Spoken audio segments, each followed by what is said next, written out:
तो जैसे कि मैं आज पढ़ाना चाहूँगा आपको, इन्फॉर्मेशन देता हूँ। वेबसाइट डिज़ाइन करने के लिए वेब डेवलपर की ज़रूरत होती है।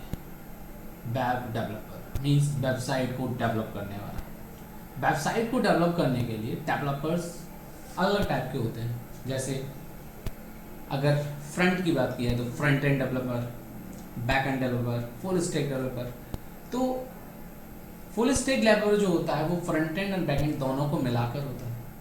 तो कुछ लोग चाहते हैं कि फ्रंट एंड डेवलपर बने, कुछ चाहते हैं बैक एंड डेवलपर बने। तो उसी के ऊपर मैं आज बात करना चाह रहा हूँ। तो जो वेबसाइट डेवलपमेंट की जाती है उसको फ्रंट एंड डेवलपर डेवलप करते हैं, बैक एंड डेवलपर डेवलप करते हैं। तो मैं बात करूँ फ्रंट एंड डेवलपर की, तो फ्रंट एंड डेवलपर का काम क्या होता है। अगर हम बात करें वेब डेवलपमेंट की तो उसमें होते हैं फ्रंट एंड, दिस वन, और बैक एंड। यही दो पार्ट होते हैं, front end and back and. Front end का मतलब क्या है ये अगर हम समझें, जैसे कि अगर हम किसी वेबसाइट को देखते हैं, जैसे अगर मैं दिखाऊं तो अगर मैं वेबसाइट पर जाता हूं,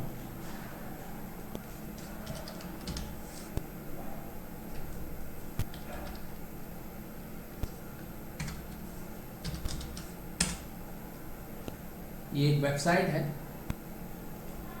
तो मैं यहाँ देख पा रहा हूँ कि ये लोगो लगा हुआ है, यहाँ पर ये नेपर टाइप, ये एक स्लाइडर, इसके आगे जाके ये हेडिंग, ये लोगोज, फिर ये इमेजेस। तो ये क्या है, फ्रंट में चीज़ें दिखाई दे रही हैं, तो इसे बोलते हैं फ्रंट एंड। क्या बोलते हैं? Front end. जब कोई फॉर्म आता है लाइक दिस वन, और यहाँ पर मैं कोई डिटेल भरता हूँ, इसमें कुछ भी डिटेल भरने का सबमिट कर देता हूँ, तो सबमिट होने के बाद ये जो डेटा है जहाँ जाता है मीन्स बैक एंड। तो जो फ्रंट एंड है हमारे सामने जो दिखाई दे रहा है उसे बोलते हैं फ्रंट एंड, और जो ये डेटा गया है इनसाइड, तो इनसाइड वर्किंग जितनी भी होती है उसे बोलते हैं बैक एंड। तो फ्रंट पे जो चीज़ दिखाई देती है उसे बोलते हैं फ्रंट एंड, और जो इनसाइड द फ्रंट एंड के पीछे जो होता है उसे बोलते हैं बैक एंड। फ्रंट एंड में जो हम पढ़ते हैं वो पढ़ते हैं HTML, CSS,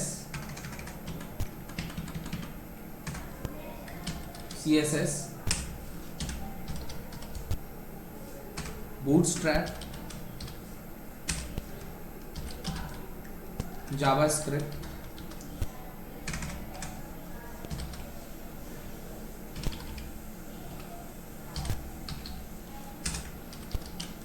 react JS etcetera. तो ये कुछ चीज़ें होती हैं जो फ्रंट एंड में आती हैं और जिन्हें हमें पढ़ना होता है, जिसमें HTML, CSS, bootstrap, JavaScript, react JS। और अगर बैक एंड की बात करूं तो इसमें आता है PHP,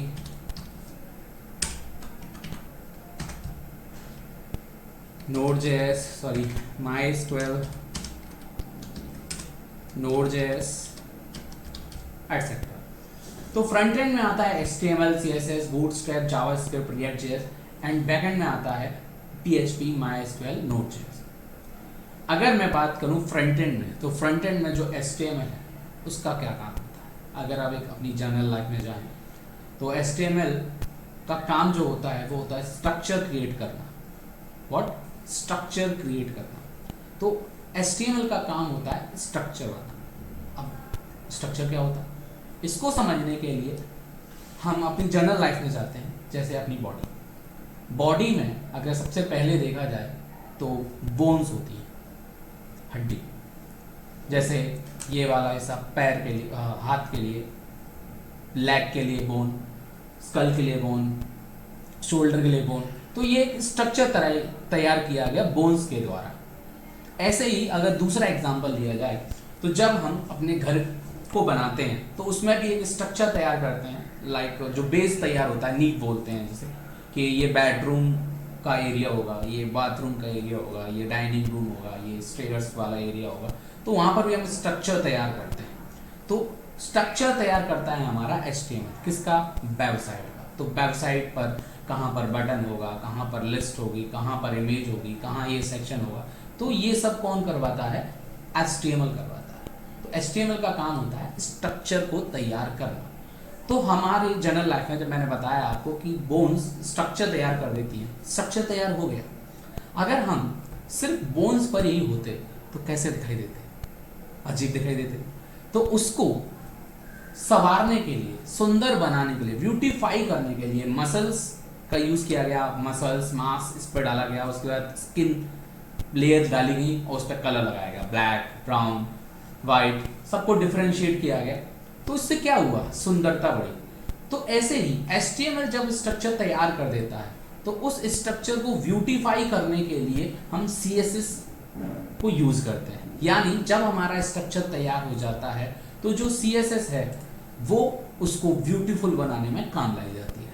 तो स्ट्रक्चर तैयार होने के बाद, जैसे अगर हमारा मकान बनता है तो स्ट्रक्चर तैयार हो जाता है, ईंट से बनकर सारी चीज़ें तैयार हो जाती हैं, तो बारी आती है डेकोरेट करने की। तो डेकोरेट हम इंटीरियर डिजाइनिंग, आउटलाइन डिजाइनिंग से कराते हैं। ऐसे ही CSS का काम होता है, जो HTML ने स्ट्रक्चर तैयार किया है उसको डेकोरेट, ब्यूटीफाई बनाने के लिए। बूटस्ट्रैप CSS का ही पार्ट होता है जिसका काम होता है ब्यूटीफाई करना।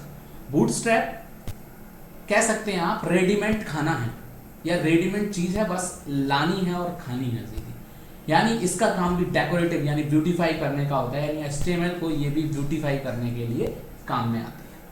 फिर आती है हमारी JavaScript. JavaScript for using logics means brain. Brain हमारा क्या करता है? लॉजिक्स क्रिएट करता है। लॉजिक्स जितने भी हमें लगाने होते हैं बैकएंड फ्रंट एंड के अंदर, तो हम जावास्क्रिप्ट का यूज करते हैं। जावास्क्रिप्ट HTML भी लिखवा सकता है और CSS भी लिखवा सकता है, यानी ये बोथ काम कर सकता है। बट बेसिकली जितनी भी चीजें कराई जा सकती हैं वो सब जावास्क्रिप्ट से मुमकिन है। इसलिए JavaScript, HTML, bootstrap, CSS, bootstrap ना कहकर CSS और लॉजिक्स जितने भी लगने होते हैं वो सारे जावास्क्रिप्ट के दौरान लिखा सकते हैं। इसके बाद बारी आती है React.js की। अगर React.js की मैं बात करूं तो React.js को हम एक लाइन में बोलें तो वन पेज एप्लीकेशन है। कैसे? जैसे अगर मैं ब्राउजर पर जाता हूं तो ये जो वेबसाइट दिखाई दे रही है मुझे, अगर मैं कंपनी पे क्लिक करता हूं तो देखिएगा यहाँ पर ये रीलोड होगा। क्लिक, ये हो रहा है लोड, क्लिक, ये हो रहा है लोड।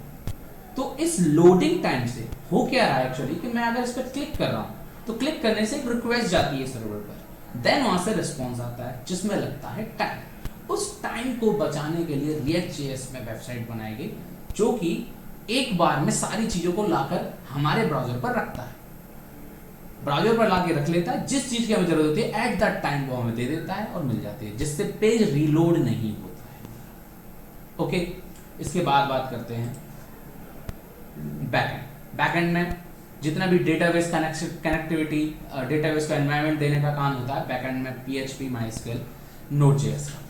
तो फ्रंट एंड में मैंने आज आपको ये बताया कि फ्रंट एंड क्या होता है और बैक एंड क्या होता है। आज ही हमारा इंट्रोडक्शन क्लास था, कल हम क्लास शुरू करेंगे HTML के बारे में जानेंगे कि HTML क्या करता है और कैसे करता है। Thank you.